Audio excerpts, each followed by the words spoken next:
I am Honorable Vice President of the Philippines under the Children's Parliament 31st session. So I'm in Mashingo province and I worked on a project called the walking stick. So I went to Kapota in Zimuto High, which is just by my school, Zimuto High. We are neighboring schools as well, sister schools with all four another reformed church in Zimbabwe. So I went there for a health survey since I'm as well the child minister of health and childcare. And some of the issues that I picked from our discussion is the need for the walking cans, the general stick. But under the Children's Parliament, we're working with the theme of digitalization. And I decided to digitalize the walking stick that they required. So I searched around Zimbabwe and found that the resources that I required to come up with a stick were found in Bulawayo. And I traveled to Bulawayo with the aid of my school and their funding, as well as under the Zimbabwe Ministry of Youth, which is the mother body for the Children's Parliament. I got there, I worked on the stick, worked on the project, built it from scratch, and came up with the stick. Right. So generally, the stick is now present, it's functional, and it's ready to be deployed. Now the problem comes to the funding. We only have one stick, which the company which I was working with, Phenomenal Technologies in Bulawayo, just was able to fund me with enough resources to produce one stick. So in order to have a mass production and sponsor every child that exists within the society for Kapota, I would require funding for the stick. This is not something that I went to the lab or to a company and bought. It is custom made. So part of the components we have an ultrasonic sensor which detects an obstacle as it sends an ultrasonic signal. The signal bounces back on an obstacle and it is received.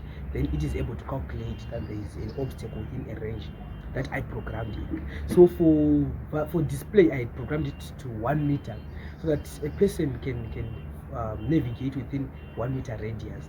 And it also has a water sensor whereby as soon as the stick is come in contact with the paddle that will be in front of you, it will give you a sound. So it beeps in different sounds for both these sensors. It has different vibrations because we also have people who are blind as well as deaf, so they do not hear the sound. So we give vibration because those people can sense different forms of vibration, and that makes the stick better. It works on battery in terms of power supply.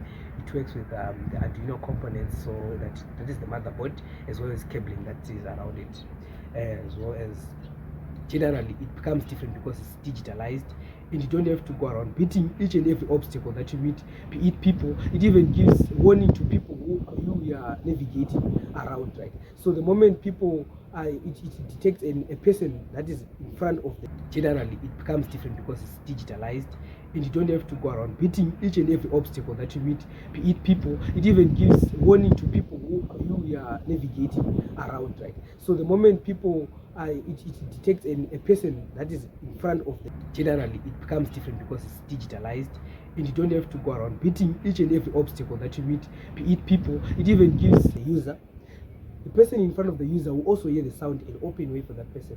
That means there is now better navigation. The stick will not quickly depreciate by just beating every obstacle, because as it beats obstacle, it's also depreciating. So it saves itself longer lifespan, and it also serves a purpose and digitalizes for leaving no one behind and no place behind. That's the motion we're working on. We had the first Mashingo joint sitting for the Junior Council and Junior Parliament, whereby we had to debate issues on topics such as drug abuse, digitalization, intergenerational solidarity, child marriages, among others. This was quite an opportunity for us to debate, and we hope that some of the solutions that we lodged and put on the table are to be implemented by the senior parliament as well as the senior council, which were present to hear what we had to say.